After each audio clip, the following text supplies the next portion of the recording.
Eu, eu son unha chica de Marín, que estiven vivindo moitos anos fora e agora volví, E onde naciches? aquí en Marín.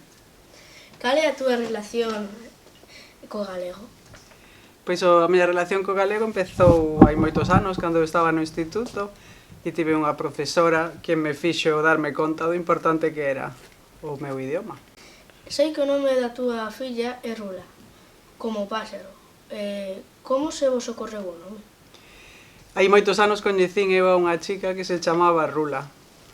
E gustoume moito e pensei que si tiña unha filla que lle querería chamar así. Pois Rula criouse en Suecia e tanto eu como o seu pai sempre lle falamos en galego e cando viñamos de vacacións aquí a nosa familia tamén lle falaba en galego. Entón tivo moi pouco contacto co castelán. Estivestes traballando e vivindo en Suecia? Sí. Por que ese país?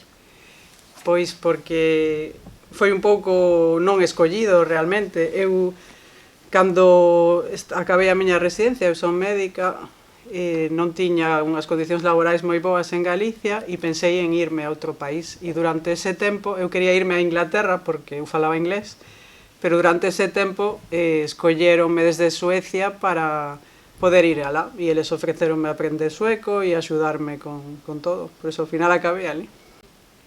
Vivíamos nunha cidade que se chama Norrköping, que está ao sur de Estocolmo, a 1 hora e media, máis ou menos, en coche. E como era a vida nun país tan frío? Pois nas casas non vai frío como aquí, porque non hai humidade e teñen a calefacción posta casi todo o ano. Na rúa o frío é seco, pero se te tapas non o pasas mal. Chegamos a estar a menos 19 graus de mínima e logo no verán sí que pode chegar a 20 moitos 30. Ah, vale. Sufristes vos o tópico da morriña dos galegos? Sí, cada día, cada hora. Por iso volvimos. Que é o que máis botaba de menos en Galicia? E o que máis botaba desde menos agora de Suecia?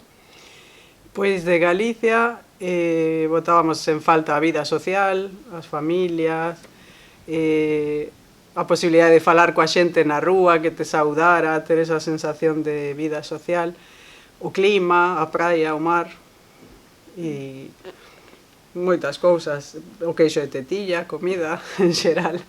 Despois, agora que estamos aquí, pois botamos moi en falta a tranquilidade de Suecia, o verde e certas comidas de alí tamén e a súa forma de vivir en certos aspectos.